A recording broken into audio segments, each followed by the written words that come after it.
Hello, beautiful beings. I address you as beautiful beings because you indeed are one. And around the world in 26 weeks, the weekly life talks are my humble efforts to help you realize that fact. So, in the preceding weeks, we have covered A, B, C, D. We are entering into week E. Each week, we deal with one alphabet. So, in 26 weeks, we will cover the whole world because words are world and each word starts with one alphabet. So, when we work on the alphabet, we cover the whole world.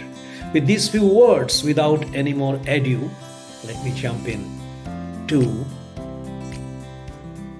take you through a wonderful journey today. So here we are. Welcome to small e to capital E. Small e stands for enforced education. Pausing only for you to feel. Each word is a vibration. Each word is an emotion. So each letter carries the vibration notes. 2. Empowered learning. So small e, enforced education, and capital E, empowered learning.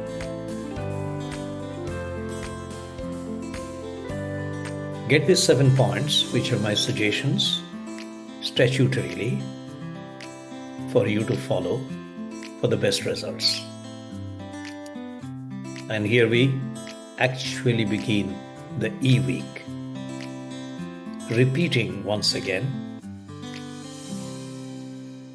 transformation of the paradigm from small e education, which means enforced education, not a very peaceful expression, but decidedly to make it so. And in today's talk, it will all be revealed. And I'm sure you will appreciate it at the end of it.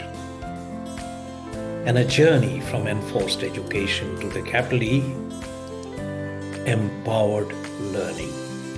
As I've said before, we have the 26 weeks on a circular path because the world is round and the emotional cycles move cyclically within our heart, within our mind.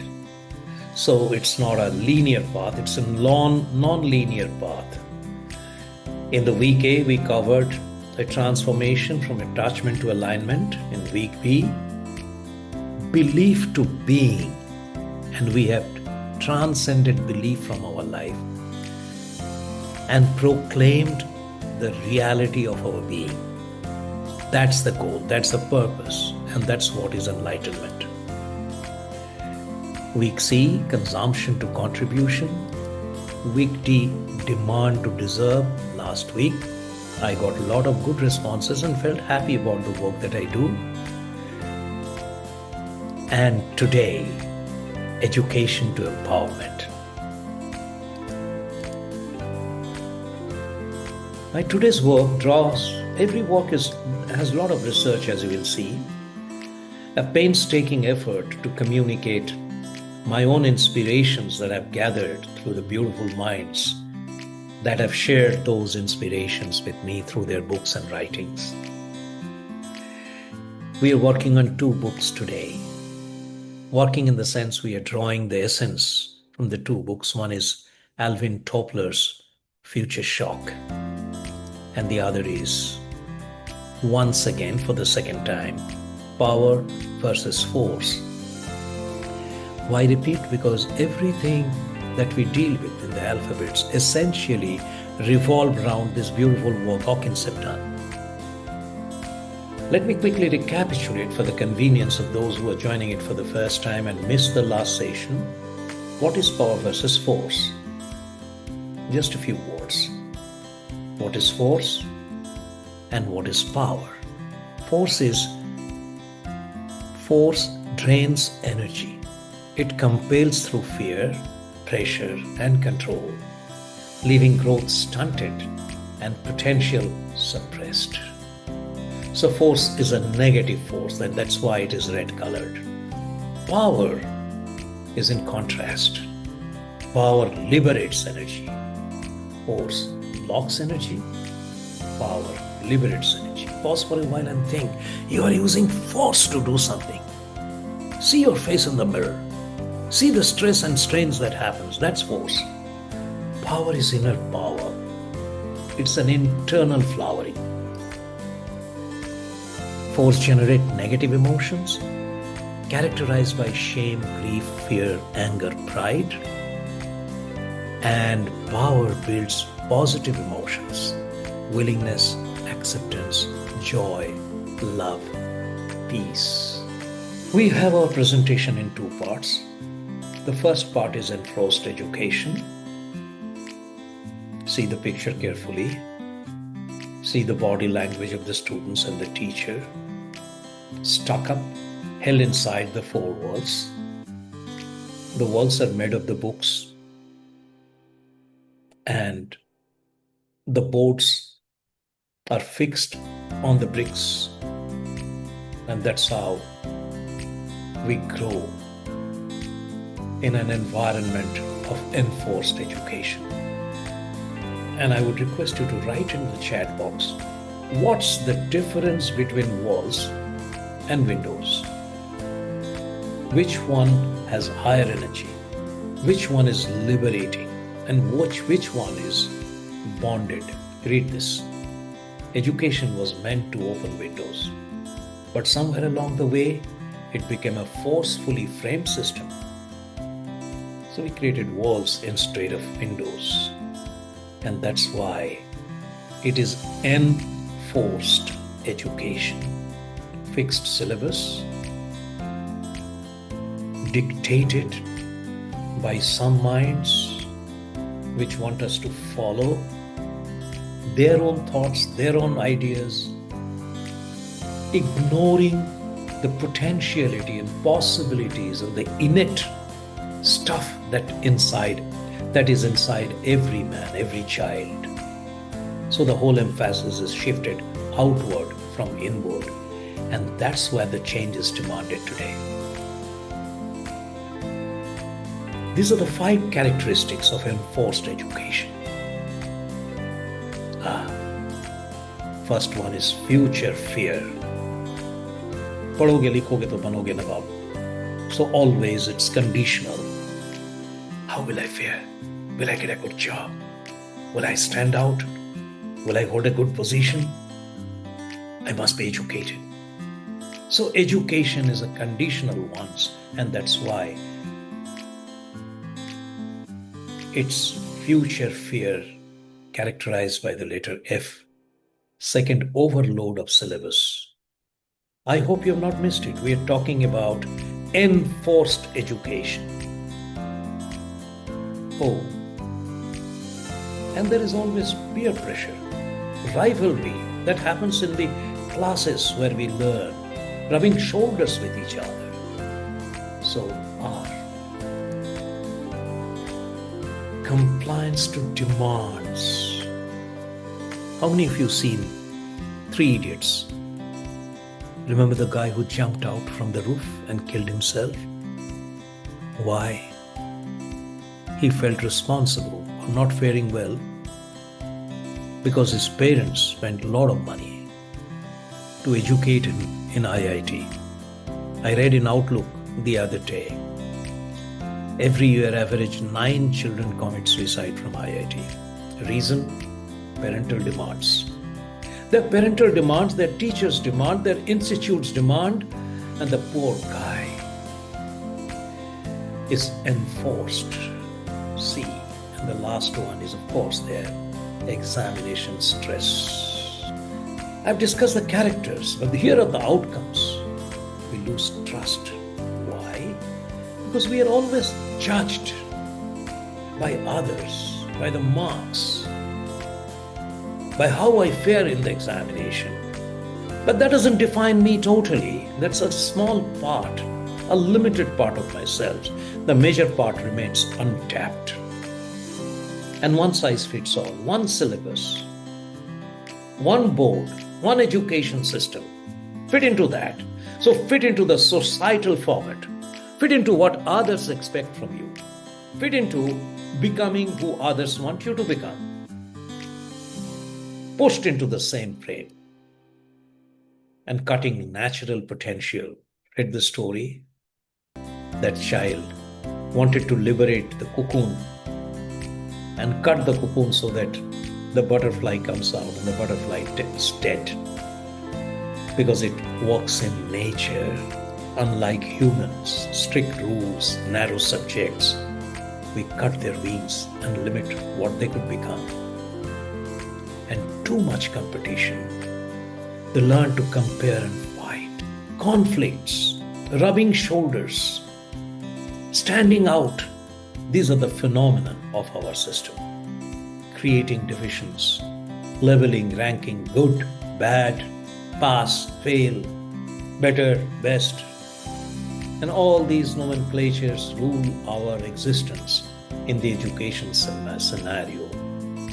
As if it's not a classroom, it's a courtroom. Always judging you. And you are desperate to prove yourself. You don't have to prove anything. You are complete. And the purpose of the real education originally was to help you realize your completeness rather than put you into a situation to always make you feel how incomplete you are. It doesn't end there. I will share with you in the next few shots how this has affected our overall society. So I call it unintended legacy of enforced education. My friends, humanity is fractured. Society is in decline only because this erroneous attitude of enforced education. We have become loners, dehumanized entities. We are not human beings, we are data beings. We are slaves of algorithms in the network.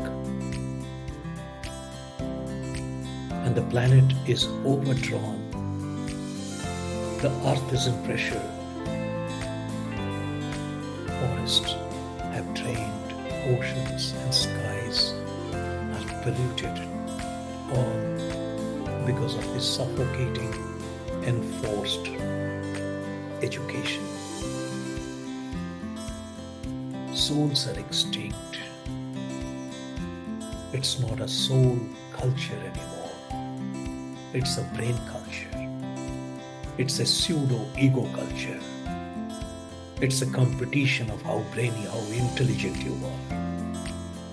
It's a symbol of inequality, separation, disintegration, fragmentation, my friend.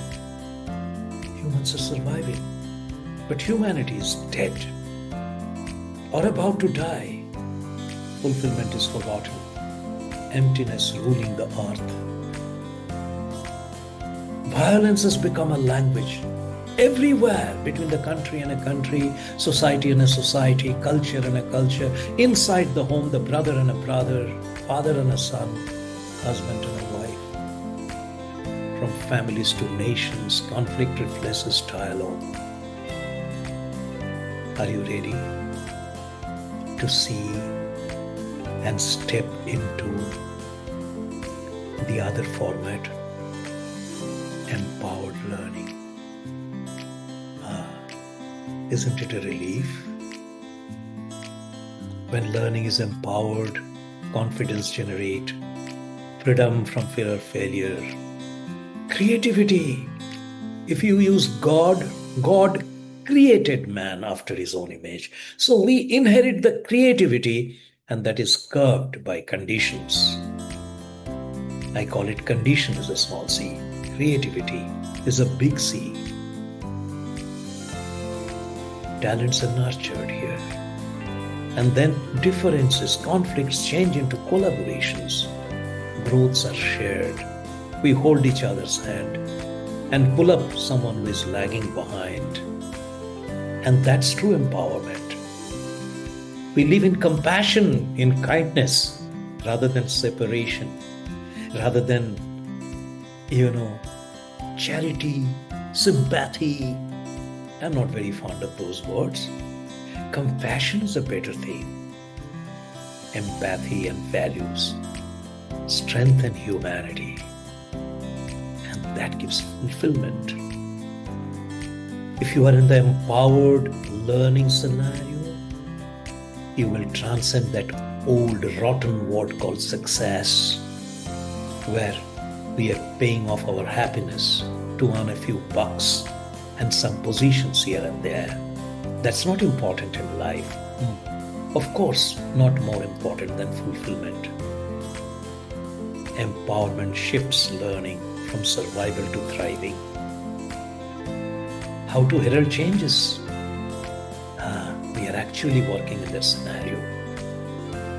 We need a more aligned curriculum where self-learning, companionship, validation rather than education. Books are for validation and not for learning. Nature is for learning. Books are to validate that learning. That's our concept, not concept. That's our inspiration. Adventure should be the part of the curriculum. Connected with nature all the time, not taking them away from nature. Enquiry is the word, not teaching. Wonder. How many of you read this beautiful work titled Alice in Wonderland? I love that book. Freedom. Be on the dust, on the ground, in the clay. Touch the Mother Earth. Her blessings there. Life skill. It's life management, not time management. It's alignment with nature, and make them connected to the universe. Show them the bigger picture that they are. And I give ultimate importance to contributing in other person's life, and that proves that we are one, we are connected. And compassion and purpose. This should be alleviated. Nature is rich enough to feed everyone, unless they were money mongers, business mongers, snatching things to their hoarding, to their warehouse and godowns, and creating pseudo-scarcity in the world. Are we stuck in enforced education, or are we ready to empower ourselves? Let this be an old story. Enter to the new empowered learning. Knowledge is free. Where from it came in? It came in from here, Rabindranath Tagore. Where the mind is without fear and the head is held high, where knowledge is free, where the world has not been broken up into fragments by narrow domestic walls. Let's open the window. And that's why we are building this beautiful place, Vikashalaya, in Tagore's world in Shanti Niketan. It's just about to happen, where we empower children in nature. So now the structure is being made, following the legacy of Tagore. And still now in Shanti Niketan, Tagore schools run just like this. Pato Bhavan. That's all I had to share, my friend, today. Thank you for being here. Hope to see you next week. Exact time, 11:15.